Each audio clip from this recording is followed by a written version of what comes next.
स्वागत है आपका। पूरा पश्चिम देख रहे हैं आप। मैं हूं आपके साथ आस्था कौशिक और बड़ी खबर से इस बुलेटिन की हम शुरुआत करने जा रहे हैं, जहां ग्रेटर नोएडा में रफ्तार का कहर देखने को मिला है। अनियंत्रित होकर नाले में एक कार जा गिरी है।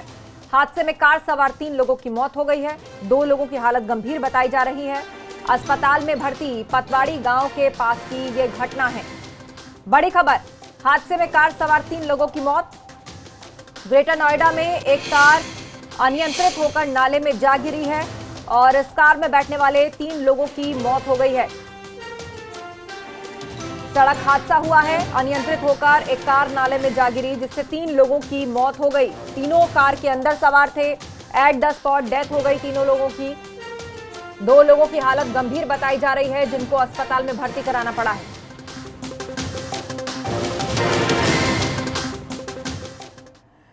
और अब अगली अहम खबर का रुख करते हैं पंखुड़ी पाठक के बाद। अब एक और समाजवादी नेता ने पार्टी में ब्राह्मणों को निशाना बनाए जाने का आरोप लगाया।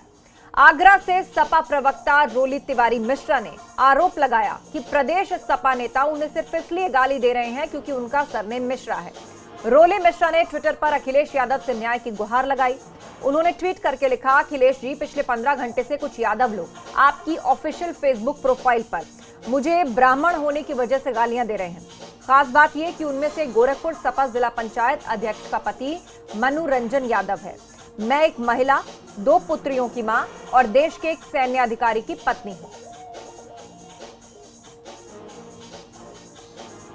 सीधे आपको लखनऊ लिए चलते हैं। हमारे संवाददाता संतोष शर्मा हमारे साथ लाइव जुड़ रहे हैं। संतोष, पहले पंखुड़ी पाठक ने भी कुछ इसी तरह की शिकायतें की थी, जिसके बाद उन्होंने अपने रास्ते समाजवादी पार्टी से अलग कर लिए।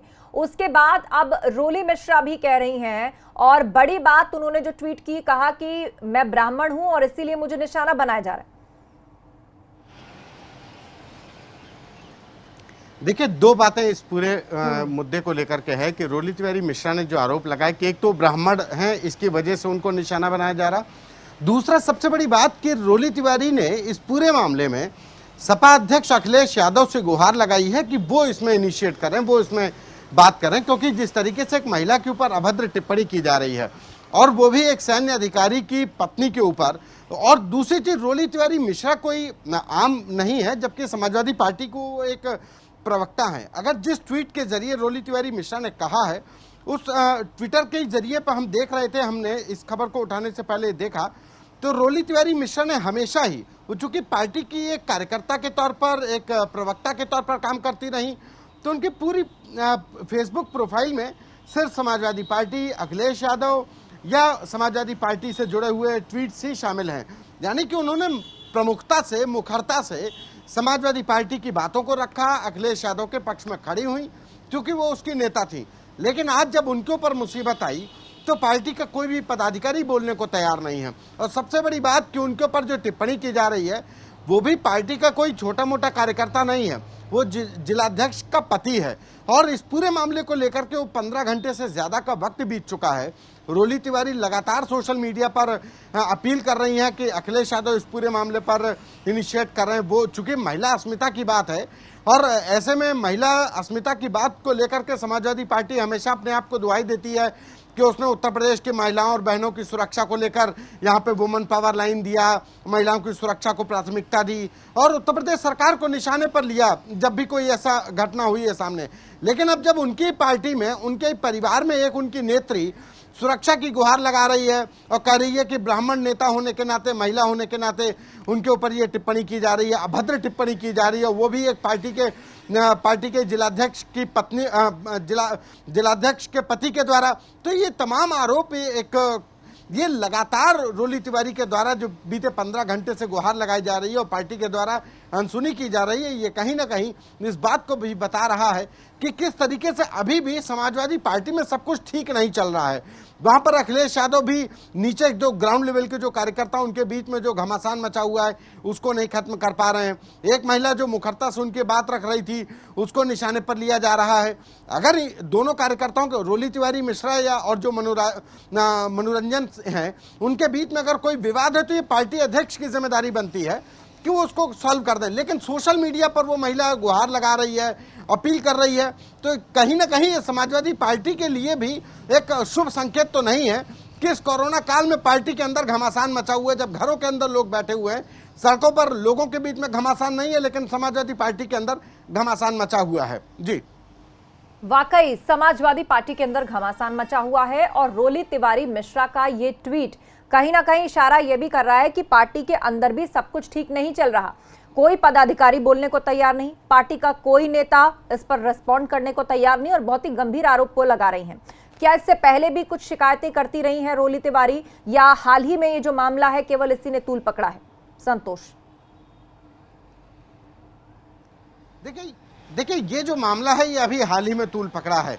दरअसल जो टिप्पणी की गई वो उनके फेसबुक प्रोफाइल से जो मनोरंजन सिंह हैं उनके द्वारा ये शुरुआत की गई और उसके बाद से लगातार ये कहा जाए कि बीते 48 घंटों के अंदर से विवाद मुखरता से सोशल मीडिया पर वायरल हुआ और ये तब वायरल हुआ जब रोली तिवारी मिश्रा ने खुद ही इसको ट्विटर पर वायरल करने के साथ ही अखिलेश यादव से और पार्टी के तमाम बड़े नेताओं से गुहार लगाई। संतोष, आपको मैं रोकना चाहूंगी और जिस खबर पर हम चर्चा कर रहे हैं, खुद रोली तिवारी मिश्रा हमारे साथ फोन लाइन पर जुड़ गई हैं।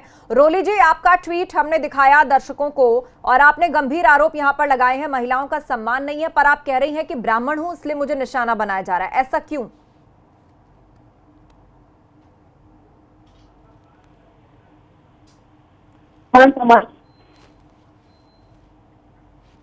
रोली जी, क्या आप हमें सुन पा रही हैं? जी जी। रोली जी, आपसे जानना चाहेंगे, ट्वीट करके जो आरोप आपने लगाया है और कहा है कि ब्राह्मण होने के नाते आप पर इस तरह के वार किए जा रहे हैं, आपको निशाना बनाया जा रहा है, ऐसा क्यों? उसका आपके ब्राह्मण होने से क्या ताल्लुक है?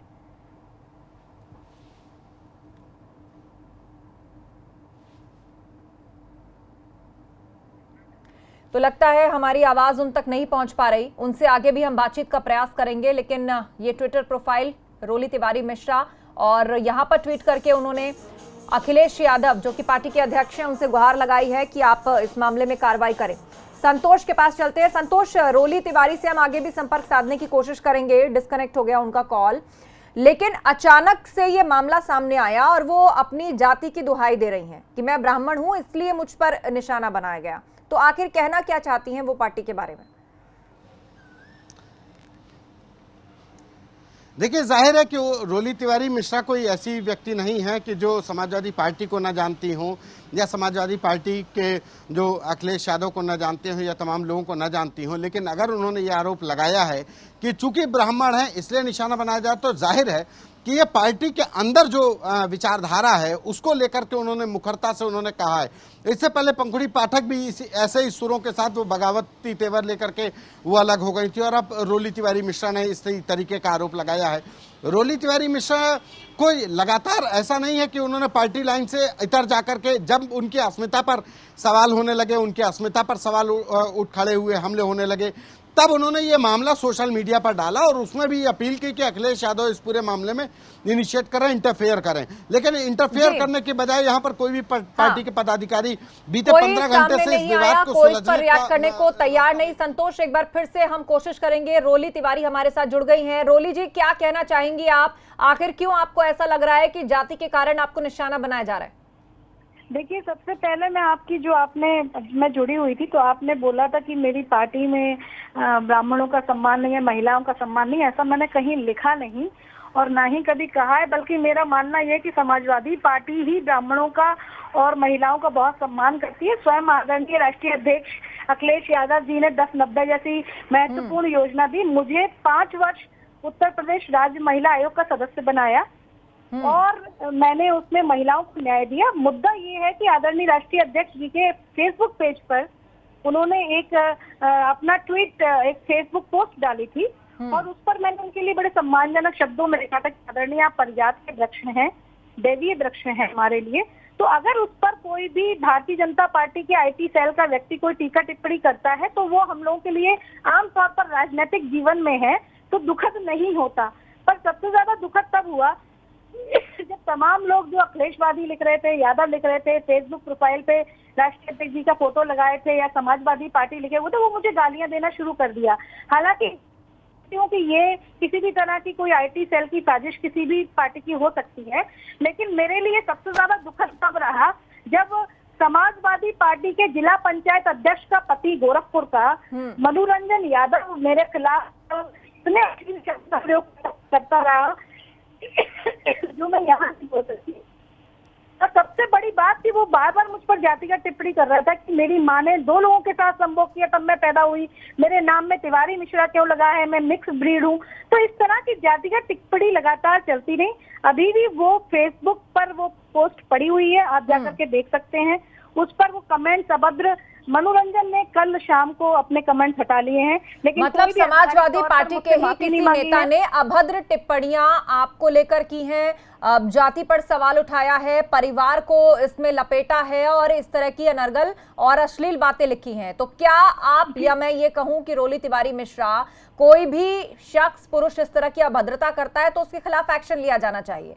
तो क्या आप साइबर सेल में कंप्लेन नहीं करना चाहेंगे खुद ऐसे शख्स के लिए? मैंने अपनी पार्टी को आज से 50 घंटे पहले सूचित कर दिया था, राष्ट्रीय अध्यक्ष जी को सूचित कर दिया था, आदरणीय मैडम को सूचित कर दिया था, मीडिया सेल को सूचित कर दिया था।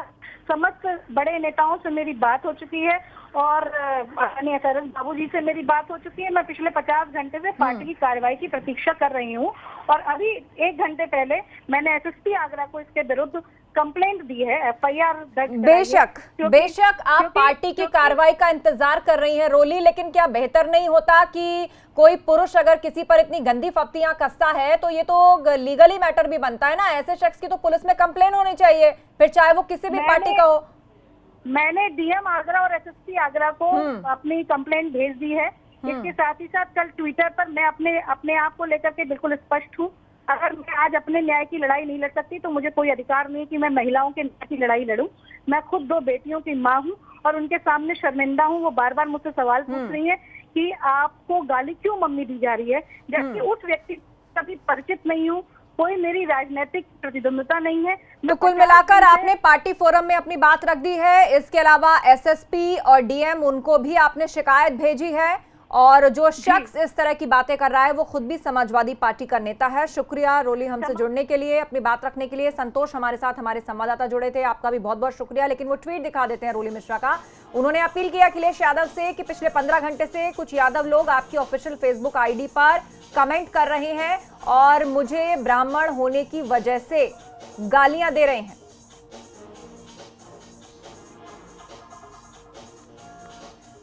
खास बात यह है कि उसमें से एक गोरखपुर सपा जिला पंचायत अध्यक्ष का पति मनोरंजन यादव है, जिसने बेहुदी बातें लिखी हैं, क्रॉस कमेंटिंग की है। मैं एक महिला, 2 पुत्रियों की मां और देश के एक सैन्य अधिकारी की पत्नी हूं। और अब खबरों में आगे बढ़ते हैं। उत्तर प्रदेश के हापुड़ में यूपी आतंकवाद निरोधक दस्ता एटीएस ने हथियार सप्लायर जावेद को हापुड़ से गिरफ्तार किया है, जो किठौर थाना क्षेत्र में राधना गांव का रहने वाला है और खालिस्तान लिबरेशन फोर्स को हथियार सप्लाई कर रहा था। उससे कुछ हथियार और रुपए भी बरामद हुए हैं। कुछ महीने पहले एटीएस ने आशीष नामक सप्लायर को गिरफ्तार किया था, वो भी खालिस्तानी आतंकियों से मिला हुआ था। आशीष ने पूछताछ में जावेद का नाम भी बताया, तब से एटीएस को उसकी तलाश थी। रविवार को जब एटीएस राधना गांव पहुंची तो जावेद वहां से भाग गया। उसका पीछा किया गया, टीम हापुड़ तक पहुंची और एक मार्बल की दुकान से उसको आखिरकार गिरफ्तार कर लिया गया।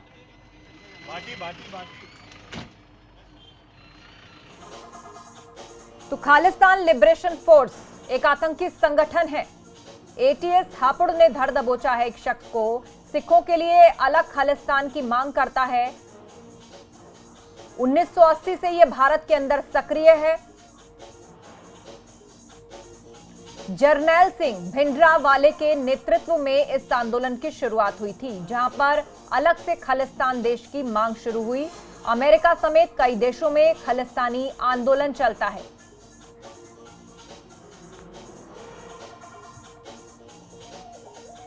सीधे आपको लखनऊ लिए चलते हैं, संतोष शर्मा लाइव जुड़ गए हैं। संतोष, ये शख्स जो अब हत्थे चढ़ा है एटीएस के, बड़ी बात ये कि एक तरीके से ये जो खालिस्तान लिबरेशन फोर्स से जो उसका कनेक्शन है उत्तर प्रदेश से, अब देखिए किस तरह उसके तार जोड़ते नजर आ रहे हैं। एक समय पर जिस आंदोलन को कुचल दिया गया था, लगभग खत्म था, अब कैसे उसके स्लीपर सेल एक्टिव हो रहे हैं?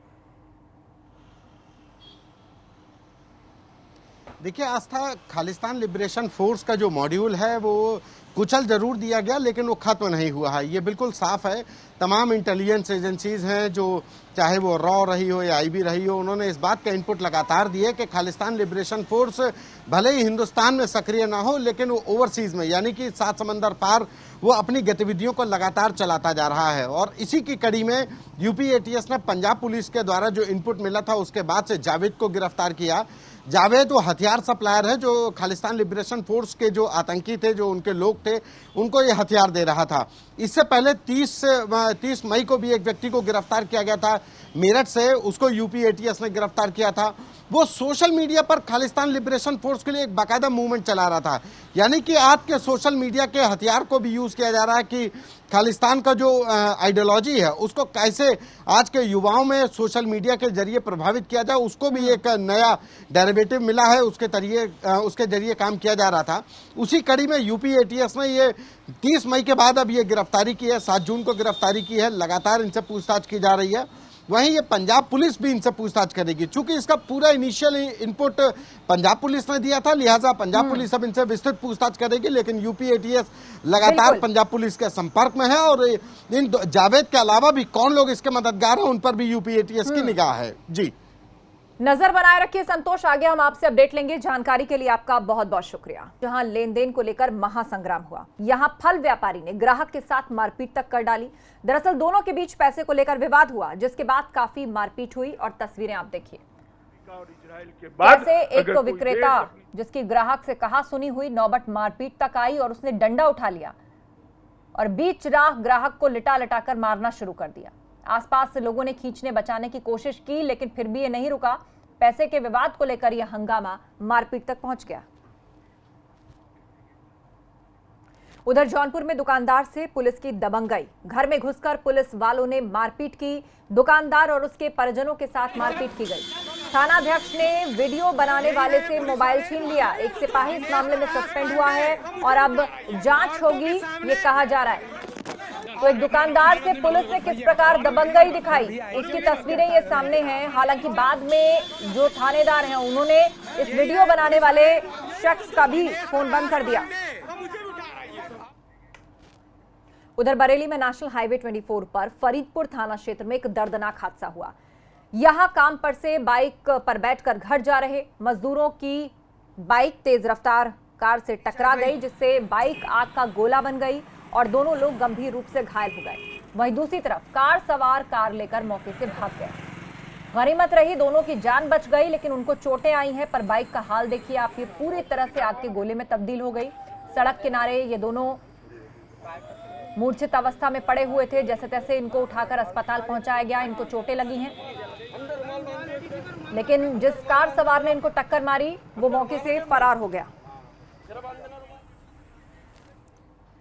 कल से लगभग पूरा देश अनलॉक होने जा रहा है। दूसरे चरण में शर्तों के साथ छूट मिली है, जिसमें धार्मिक स्थल भी खोलने को मंजूरी दी जा चुकी है। मेरठ में भी यूपी सरकार की गाइडलाइंस के मुताबिक मंदिर खोलने की तैयारी है। कैसे श्रद्धालुओं को दर्शन कराए जाएंगे, क्या एहतियात बरते जाएंगे, देखिए संवाददाता बलराम की रिपोर्ट। कोरोना काल में मंदिर, मस्जिद, गुरुद्वारों को बंद रखा गया था, लेकिन अनलॉक 1 में मंदिर, मस्जिद, गुरुद्वारों को सशर्त खोलने की इजाज़त दी गई है। इस वक्त हम मेरठ के अवघड़नाथ मंदिर में मौजूद हैं, जहां आप देख सकते हैं कि साफ सफाई का काम किया जा रहा है। साथ ही पूरे मंदिर परिसर को सैनिटाइज किया गया है, ताकि जो कोरोना का संक्रमण है उसकी आशंका किसी तरीके से ना रह जाए। काफ़ी दिनों से ये मंदिर बंद था, इसीलिए पूरे मंदिर परिसर की धुलाई की जा रही है और साथ ही सैनिटाइजेशन का भी काम किया जा रहा है। लेकिन जो सशर्त मंदिर खोलने की इजाजत प्रशासन दे रहा है, उसमें इस बार जो भक्ति करने का तरीका है वो बदलेगा और जो भक्तों को मंदिर में आना है उसका भी तरीका बदला जा रहा है, क्योंकि ये माना जा रहा है कि मंदिर में सोशल डिस्टेंसिंग पूरी तरीके से कायम रहे और जो भी भक्त मंदिर परिसर में आता है वो मास्क लगा के आए, पूजा अर्चना करे, लेकिन प्रसाद नहीं चढ़ाया जाएगा। साथ ही घंटे घड़ियाल नहीं बजाए जाएंगे। हमारे साथ जो मंदिर के मुख्य पुजारी हैं श्रीधर जी, वो मौजूद हैं। हम उनसे जानने की कोशिश करेंगे कि सर किस तरीके के नियम और गाइडलाइन प्रशासन ने जारी किए हैं और आपको क्या बताया कि किस तरीके से सावधानी बरतते हुए मंदिर को खोला जाएगा। देखिए, अभी प्रशासन के अनुसार जो है जो गाइडलाइन दी गई है उसी के अनुसार हम लोगों ने कार्य को पूरा किया है और कुछ कार्य चल रहे हैं अभी, तो वो खुलने तक तैयार हो जाएंगे। प्रथम जो है मंदिर के बाहर प्रवेश द्वार पर जूते चप्पल का सैनिटाइज किया जाएगा, सबके भक्तों को सैनिटाइज किया जाएगा और 5-5 भक्तों को जो है डिस्टेंसिंग के साथ जो है 6 फुट की दूरी बनाते हुए सबको अंदर प्रवेश दिया जाएगा और वो अंदर दर्शन करते हुए उसी प्रकार से सभी मंदिरों में दर्शन करते हुए छोटे द्वार से बाहर निकासी होगी उनकी, ऐसा जो है प्रावधान है। ये भी कहा जा रहा है कि इस बार जो प्रसाद है या जलाभिषेक है वो भक्त नहीं करेंगे, दूर से ही दर्शन करेंगे। मंदिर में जो मूर्ति लगी है उसको छूने की इजाज़त नहीं दी जाएगी। जो है भगवान का जो है केवल विग्रह के दर्शन हो सकेंगे बाहर से, बाकी जल प्रसाद अन्य चीज़ें जो हैं पूजा की वो नहीं ली जाएंगी और ना तो प्रसाद दिया जाएगा ना लिया जाएगा। ऐसा गाइडलाइन जो है प्रशासन ने दिया है, उसका पूरा पालन किया जाएगा। घंटे घड़ियाल भी बजाने की इजाज़त नहीं है। घंटे घड़ियाल आदि जो है अभी मना किया गया है, तो घंटे घड़ियाल पर भी प्रतिबंध रहेगा, महीना 2 महीना जो भी रहेगा। पूरे मंदिर को सैनिटाइज किया गया? पूरा मंदिर जो है मशीन के द्वारा कल भी सैनिटाइज हुआ था, आज भी धुलाई पुछाई हुई, सब दीवारों को गमलों को जितने भी लगे हुए सबको सैनिटाइज किया गया पूरी मशीनों से। कुल मिला के ये माना जाए कि मंदिर पूरी तरीके से तैयार है पूजा अर्चना के लिए। अगर प्रशासन इजाज़त देता है तो कल से यहाँ पर भक्त नियमों के तहत अंदर आएंगे। सोशल डिस्टेंसिंग और मास्क लगाना अनिवार्य है। हाँ बिल्कुल, अगर प्रशासन जो है हमें दर्शनों की आज्ञा देता है भक्तों को, तो हम पूरी तैयारी के साथ पूरा जो है हर चीज़ का पालन कराते हुए और सोशल डिस्टेंसिंग के साथ सब भक्तों को दर्शन कराएंगे और उनकी बाबा जो है मनोकामनाएं पूरी करेंगे। जब सावन का समय आ रहा है, जलाभिषेक का समय आ रहा है, तो बाबा अवश्य जो है कुछ न कुछ उपाय करके भक्तों के लिए अच्छा कार्यक्रम करेंगे। पूरे कोरोना काल में मंदिर बंद रहा, लेकिन अब सशर्त खोलने की बात कही जा रही है, तो कितना उत्साह है आप में और भक्तों में कितना उत्साह है देखने के लिए? उत्साह तो सभी में है, लेकिन यह है कि जीवन है तो जहान भी है, तो पहले जीवन है, तो जीवन को देखते हुए सब हमारी यही कामना है कि भक्त लोग अपना डिस्टेंसिंग बनाए रखें। उधर केदारनाथ धाम में आपदा में क्षतिग्रस्त हुए भवनों का निर्माण काम आखिरी चरण में है। धाम में तीर्थ पुरोहितों के 46 भवन बनकर तैयार हो गए हैं। इन भवनों को भूकंप, बर्फबारी और आपदा को ध्यान में रखकर तैयार किया गया है।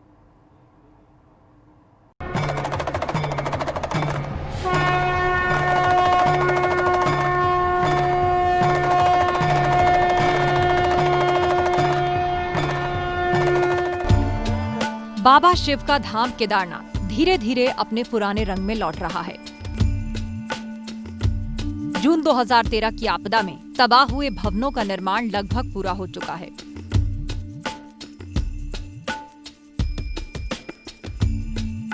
आपदा में तबाह हुए तीर्थ पुरोहितों के 46 भवन बनकर तैयार हैं।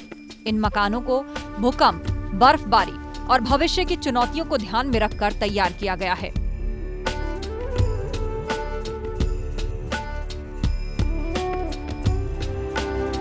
दो 2013 की आपदा में 46 भवन तबाह हो गए थे, जिनमें से 41 भवन पहले की तरह से तैयार किए गए हैं, जबकि GSW के सहयोग से 5 भवन तैयार किए जा रहे हैं, जिनका काम आखिरी चरण में है।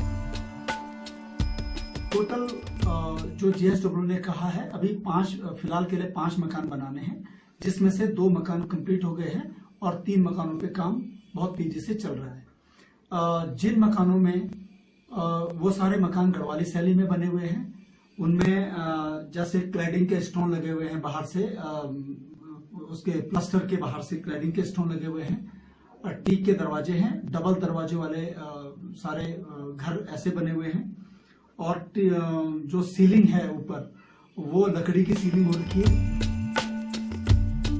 इन भवनों का निर्माण पहाड़ी शैली में किया जा रहा है। साथ ही धाम में अभी कई और निर्माण काम भी किए जा रहे हैं। 3 बड़े प्रोजेक्ट, जिसमें सबसे पहले था सरस्वती नदी पर सुरक्षा दीवार का निर्माण कार्य और वहां पर एक भव्य घाट का निर्माण करना और मंदिर के पीछे आदि गुरु शंकराचार्य की समाधि बनाना, और तीसरा जो उनका बड़ा प्रोजेक्ट था वो तीर्थ पुरोहित के लिए भवनों का निर्माण कार्य था, जो जिसके लिए उन्होंने 50 करोड़ के आसपास तक का जो है वो खर्चा अभी कर लिया है और अभी उनका काम आगे जा रहा है। इस बार बर्फबारी से पुनर्निर्माण काम काफी प्रभावित हुए हैं, मगर अब उम्मीद है कि बचे हुए काम भी जल्द ही पूरे हो जाएंगे।